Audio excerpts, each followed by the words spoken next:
A kú déédé àsìkò yìí. Kókó inú ìwé ìròyìn la mú wá fún yín láti inú àwọn ìwé ìròyìn ilé wa. Orúkọ tèmi ni Ọmọgbémisọ́lá ọmọ Alọ́gọ̀madẹ̀. Àwọn ọlọ́kadà mẹ́sàn-án tí wọ́n mọ̀ sí Yaná-Chaba tí wọ́n ń rin ìrìnàjò láti ìjọba ìbílẹ̀ Karfi ìpínlẹ̀ Bauchi lọ sí Láfíà ní ìpínlẹ̀ Nasarawa tí wọ́n di àwátì ní ọ̀sẹ̀ tí ó kọjá ni wọ́n ti di rírí ní ìlú Jos, ìpínlẹ̀ Plateau. Ìròyìn jábọ̀ wípé ìpòrúurú ọkàn bẹ́ sílẹ̀ láàrin àwọn òbí àwọn ọ̀dọ́ wọ̀nyí tí wọ́n ń ṣiṣẹ́ ọ̀kadà wọn kí wọ́n tó di àwátì fún ẹbí àti ọ̀rẹ́. Alága ìjọba ìbílẹ̀ Karfi Abdulkabir Umar Dewu fìdí ìṣẹ̀lẹ̀ yìí múlẹ̀ fún akọ̀ròyìn lónìí. Ó ní àwọn ológun agbófinró ni yóò fi ọwọ́ ṣìkún òfin mú àwọn ọlọ́kadà yìí tí wọ́n sì fi wọ́n sínú àhámọ́ fún ọjọ́ 4 láìnídìí. Alága ní oríṣiríṣi ìgbésẹ̀ ni àwọn ti gbé sí ọ̀dọ̀ àjọ ọlọ́pàá ní ìpínlẹ̀ Bauchi, Plateau àti Nasarawa tí wọ́n ń wá wọn kiri. Ó ní Military Joint Task Force Operation Safe Haven ni yóò fi ìyà jẹ wọ́n fún ọjọ́ 4. Bí ènìyàn bá rí wọn, àánú ìkúnlẹ̀ abiyamọ á ṣèèyàn. Dewu fi kún wípé ohun tí ó ṣẹlẹ̀ sí àwọn arákùnrin yìí bani lọ́kàn jẹ́ gidigidi.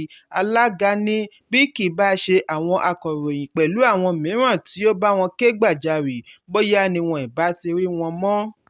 Pẹ̀lú wípé àwọn ọlọ́kadà yìí ní àmì ìdánimọ̀, síbẹ̀ àwọn agbófinró gba ẹ̀rọ ìbánisọ̀rọ̀ wọn pa á bí wọ́n ti fi wọ́n sínú ìgbèkùn fún ọjọ́ 4 nínú ìyà.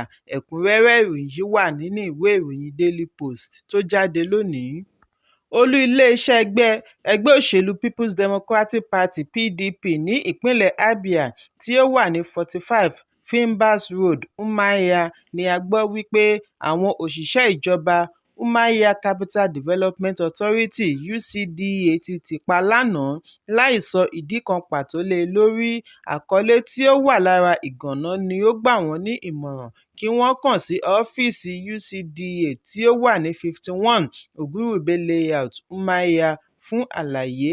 Ẹ̀kúnrẹ́rẹ́ ìròyìn yìí wà nínú ìwé ìròyìn Daily Post tó jáde lónìí.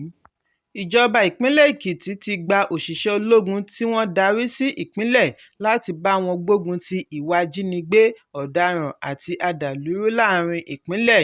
Nígbà tí ó ń bá àwọn ikọ̀ ológun yìí sọ̀rọ̀ ní Fájuyì Pavilion ní ìlú Adó-Èkìtì, ìpínlẹ̀ Èkìtì lánàá, Artillery Brigade Àkúrẹ́ Brigadier General John Lars sọ wípé wọ́n darí àwọn ológun yìí wá sí ìpínlẹ̀ Èkìtì láti wá fín àwọn ọ̀daràn kúrò ní ìpínlẹ̀ Èkìtì.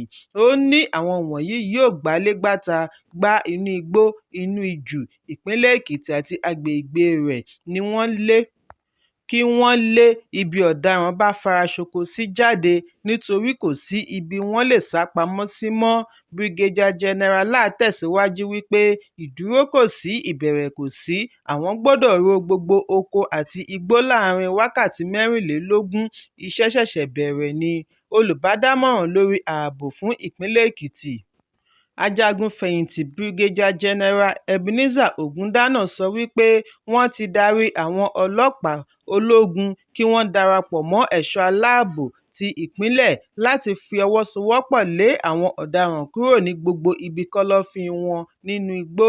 Ó ní síwájú àkókò yìí ní ìpínlẹ̀ Èkìtì ti jẹ́ ìlú àlàáfíà, ṣùgbọ́n lójijì ni àjálù bẹ̀rẹ̀ sí ṣẹlẹ̀.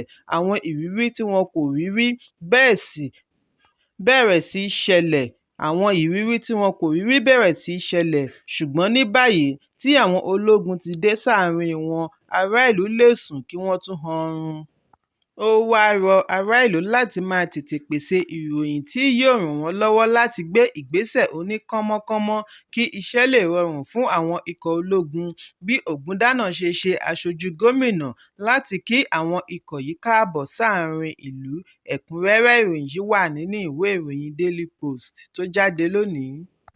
Àjọ òṣìṣẹ́ Nigeria Labour Congress (NLC) àti àjọ olókoòwò Trade Union Congress (TUC) ti ṣe ìkìlọ̀ ọlọ́jọ́ 14 fún ìjọba àpapọ̀ lórí bí ìjọba ààrẹ Bọ́lá Tinubu ṣe kọ̀ láti mú àdéhùn tí wọ́n jọ fẹnukò sí ní ọjọ́ kejì oṣù kẹwàá ọdún 2023 ṣẹ lẹ́yìn àyọkúrò ìrànwọ́ epo.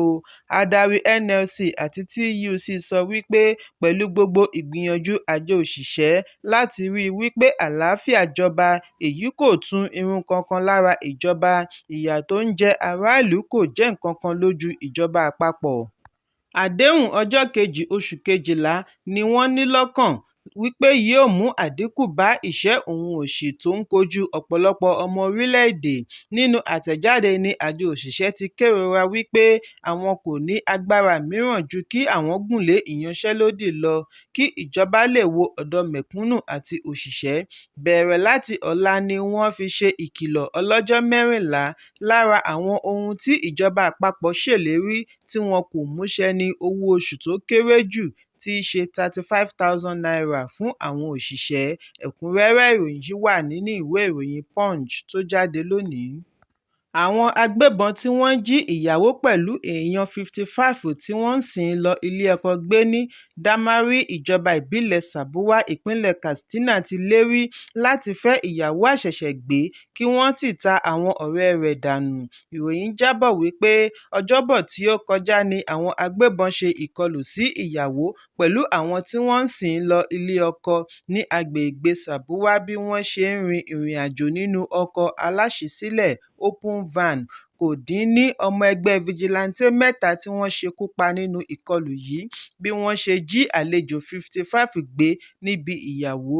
Ṣùgbọ́n nínú fídíò tí wọ́n ṣe àfihàn rẹ̀ lórí ẹ̀rọ ayélujára ni wọ́n ti rí bí àwọn ajínigbé ṣe ń lérí wípé àwọn á fẹ́ ìyàwó àṣẹ̀ṣẹ̀gbé yìí ta àwọn yòókù bí wọ́n bá kọ̀ láti tètè san owó ìdásílẹ̀ wọn ní kíákíá. Ìròyìn jábọ̀ wípé àwọn ajínigbé ti kàn sí ẹbí kí wọ́n san $100 mílíọ̀nù owó ìdásílẹ̀.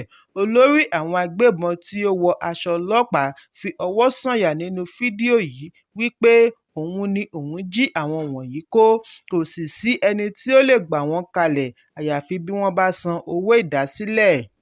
Olórí àwọn agbébọn tí ó wọ aṣọ ọlọ́pàá fi ọwọ́ sọ̀yà nínú fídíò yìí wípé òun ni òun jí àwọn wọ̀nyí kó, kò sì sí ẹni tí ó lè gbà wọ́n kalẹ̀ àyàfi bí wọ́n bá san owó ìdásílẹ̀. Ó tẹ̀síwájú wípé bí a bá rí ẹnikẹ́ni tí ó rò ó wípé òun ń láyà kẹ́bọjẹ kí ó gbìyànjú rẹ̀ wò. Ẹ̀kúnrẹ́rẹ́ ìròyìn yìí wà nínú ìwé ìròyìn Daily Post tó jáde lónìí. Ìdùnnú ṣubú layọ̀ lánàá òde yìí bí ẹgbẹ́ agbábọ́ọ̀lù Nàìjíríà Super Eagles ṣe gbo ewúro sójú akẹgbẹ́ wọn láti South Africa Bafana Bafana. Àwọn ẹgbẹ́ agbábọ́ọ̀lù méjèèjì gbá ọ̀mì ayò kọ̀ọ̀kan sí inú àwọn kí ìdíje náà tó bọ́ sí àfikún ìlàjì wákàtí, ìyẹn 30 minutes extra time.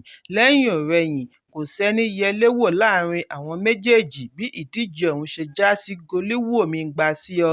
Ẹgbẹ́ agbábọ́ọ̀lù Nàìjíríà gbá àmì ayò 3 ọ̀tọ̀ọ̀tọ̀ ṣùgbọ́n nǹkan ò ṣẹnu ire fún Bafana Bafana nítorí ẹyọ kan pọ́dọ́rọ́ ni wọ́n rí gbá wọlé. Ju gbogbo rẹ̀ lọ, ìdíje ọ̀hún parí sí àmì ayò 4-2. Ìgbà kẹẹ̀ẹ́dógún rèé tí Super Eagles máa wọ ìpele semi-final nínú ìdíje AFCON Nations Cup tí ó ti ń wáyé sẹ́yìn. Ní báyìí, Nàìjíríà ti pegedé sí ìpele àṣekágbá tí ó máa wáyé ní ọjọ́ Àìkú tí ó ń bọ̀. Ẹni tí wọ́n sì máa kojú ni àwọn olùgbàlejò The Elephants of Cote d'Ivoire. Adélémù, góòlù-kípà fún ikọ̀ ẹgbẹ́ agbábọ́ọ̀lù ilẹ̀ Nàìjíríà tí ó tún ń gbá bọ́ọ̀lù fún Chippa United ní South Africa, Stanley Nwabali ni a gbọ́ wípé wọ́n ti ń dúnkòokò mọ́ láti orílẹ̀-èdè South Africa látàrí bí ó ṣe ṣí wọn bóróbó lánàá níbi ìpele semi-final tí ó wáyé láàrin ikọ̀ Super Eagles àti Bafana Bafana ti South Africa. Bí wọ́n ṣe ń kìlọ̀ fún un wípé kò gbọdọ̀ padà sí kílọ̀bù rẹ̀ mọ́ lẹ́yìn AFCON, ọmọ ẹgbẹ́ àná fún ikọ̀ Super Eagles International Idah Peterside ni ó ṣe àfihàn ìdúnkookò yìí nígbà tí ó ń dáhùn ìbéèrè lórí ẹ̀rọ amóhùnmáwòrán Channels lónìí.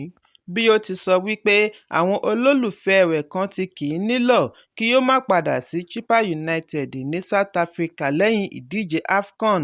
Bí ó tilẹ̀ jẹ́ wípé kò tíì ṣe àfisùn ìdúkokò yìí, àwọn ará ilẹ̀ South Africa ní ìgbàgbọ́ wípé òun ni ó dínà mọ́ wọn àti pegedé sí ìpele tí ó kẹ́yìn.